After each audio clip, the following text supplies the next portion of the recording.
Maka ketika orang tersebut melakukan, tampak melakukan maksiat, maka sikap kita antab rodohu li'annahu asolillah. Jadi ketidaksukaan kita pada orang yang sedang berperilaku maksiat itu bukan karena pribadinya ini orang tidak baik, tapi dia sedang berani melanggar perintah Allah. Assalamualaikum warahmatullahi wabarakatuh. Ila hadratin Nabi Mustafa Muhammadin sallallahu alaihi wasallam wa sallam syafa'ah syamillahi lahumul fatihah. A'udzu billahi minasyaitonir rajim. Bismillahirrahmanirrahim. Alhamdulillahi rabbil alamin. Arrahmanir rahim. Maliki yaumiddin. Iyyaka na'budu wa iyyaka nasta'in. Ihdinas siratal mustaqim. Siratal ladzina an'amta 'alaihim ghairil maghdubi 'alaihim waladdallin. Wa khususan ila madar ba'd minal mujtahidin muqallidin musulina. Imam Syafi'i bin Nawawi Muhammad Syahid Abdul Qadir Al-Jilani Qudsallahu sirrah wa khususan ila jami' mu'allifil kutub allati ta'alamna wa 'alamna kitabahu wa jami' awlal wa syai'in. Al-Fatihah. A'udzu billahi minasyaitonir rajim. Bismillahirrahmanirrahim. Alhamdulillahi rabbil alamin arrahmanir rahim maliki yaumiddin. Iyyaka na'budu wa iyyaka nasta'in. Ihdinas siratal mustaqim siratal ladzina an'amta 'alaihim ghairil maghdubi 'alaihim waladdallin. Wa khususan ila abana wa ummahatina wa jaddina wa jaddatina wa amina wa ammadina wa khalina wa khalatina wa man tasabu ilaina wa nakhususun ila sedaya jamaah Masjid Nur Hikmah. Allahumma ya Allah mugi-mugi dipun paringi sehat walafiat sedanten. Al-Fatihah. A'udzu billahi minasyaitonir rajim. Bismillahirrahmanirrahim. Alhamdulillahi rabbil alamin arrahmanir rahim maliki yaumiddin. Iyyaka na'budu wa iyyaka nasta'in. Ihdinas siratal mustaqim siratal ladzina an'amta 'alaihim ghairil maghdubi 'alaihim waladdallin. Amin. Bismillahirrahmanirrahim. Bayanul al-bughdi fillahi ta'ala. Sebelum pertemuan kemarin kita sudah membahas, mengulas tentang bagaimana bentuk cinta karena Allah Subhanahu wa ta'ala. Sebaliknya pada kesempatan kali ini kita akan mengulas tentang bagaimana sesuatu itu dikatakan benci tapi berpahala. Artinya dia nggak suka, tapi nggak sukanya itu fillah karena Allah Subhanahu wa ta'ala. Jadi kadangkala kita suka dengan seseorang, pun pula sebagai manusia kita juga sering tidak suka terhadap seseorang dan siapapun, baik itu orang terdekat dalam kehidupan kita maupun orang yang bisa jadi tidak kita kenal. Nah, yang diperbolehkan tidak suka itu adalah al-bughdu fillahi ta'ala, yaitu ketika kita tidak suka dengan seseorang itu karena Allah, bukan karena dirinya. I'lam anna kullama yuhibbu fillah la budda ayyabud fillah.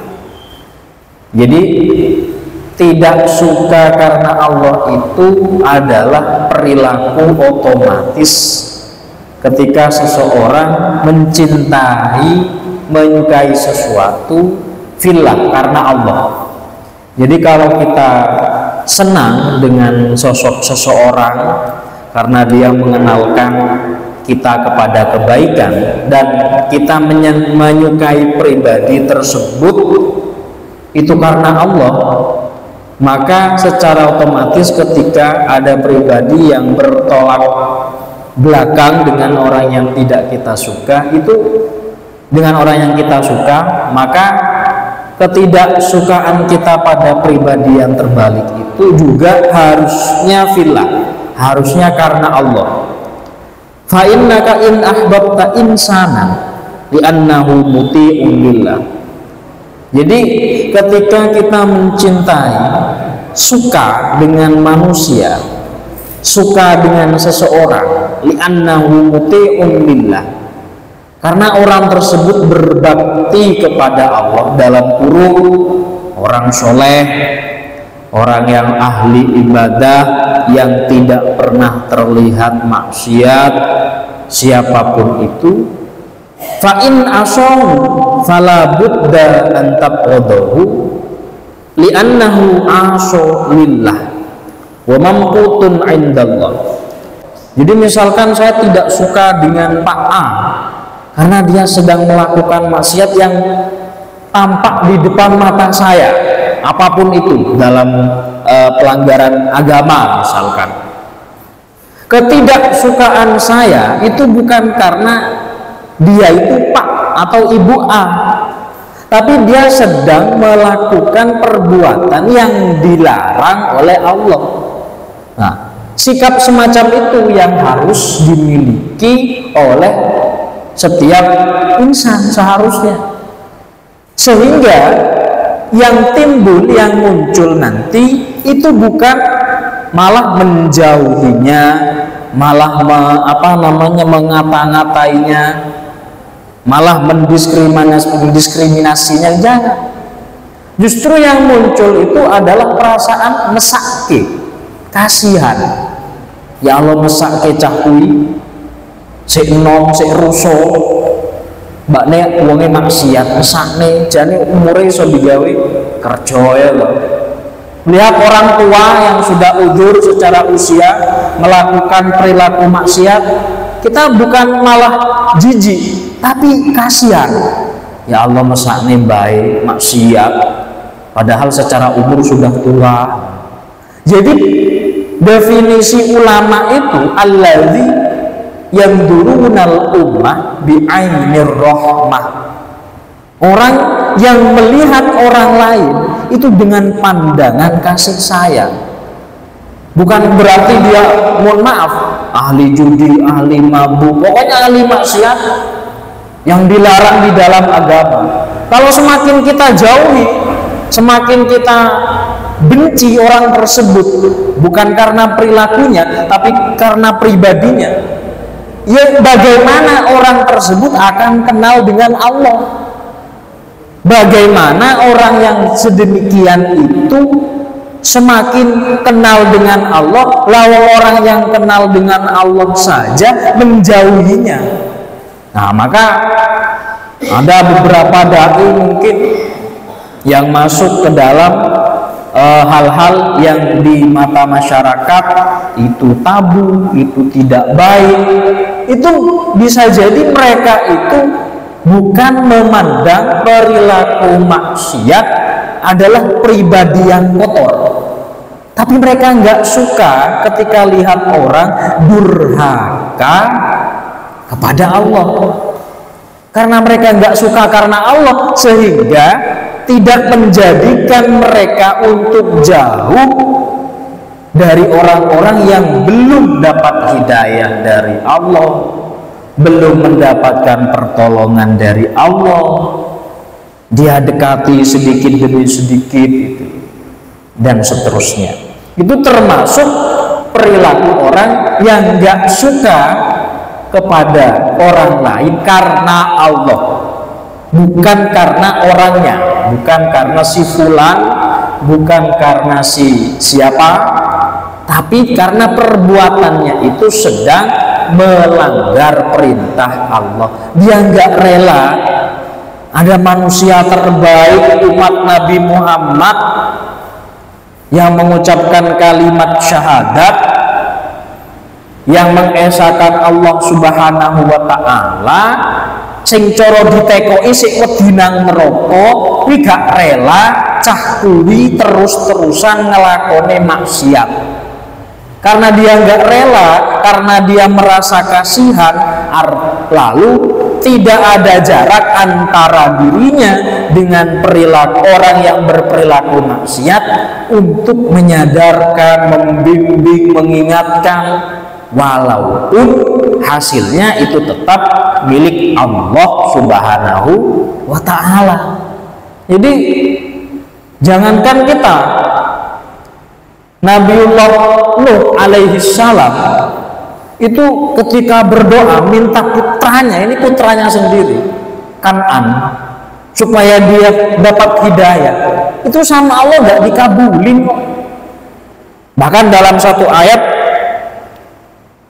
Allah Subhanahu wa taala berkata kepada Nabi Muhammad, innaka lan tahdi man ahbabta ya Muhammad, kau nggak bisa ngasih petunjuk pada orang yang kau suka. Nabi Muhammad itu sangat suka ketika keluarganya itu dapat hidayah, beriman kepada Allah. Tapi itu tidak menjadikan Nabi Muhammad membenci keluarganya, tidak menjadikan Nabi Muhammad membenci orang yang memusuhinya, membenci orang musyrik, bahkan membunuh, tidak sampai. Karena Nabi Muhammad itu adalah Allah yabduru bi ainir rahmah. Nabi Muhammad melihat mereka itu bukan dengan tatapan yang menjijikkan, tapi Nabi Muhammad melihat mereka sebagai pribadi yang perlu dikasihani, perlu ditolong, perlu diberi masukan, perlu diberi saran dan petunjuk. Siapa tahu saat Nabi berbicara datanglah hidayah Allah Subhanahu wa ta'ala. Jadi itu yang diajarkan oleh Nabi. Nabi benci terhadap kemusyrikan tapi tidak terhadap orangnya. Nabi benci orang mabuk-mabukan tapi tidak pada orangnya. Nabi membenci orang kafir, kekafiran, tapi tidak pada orangnya.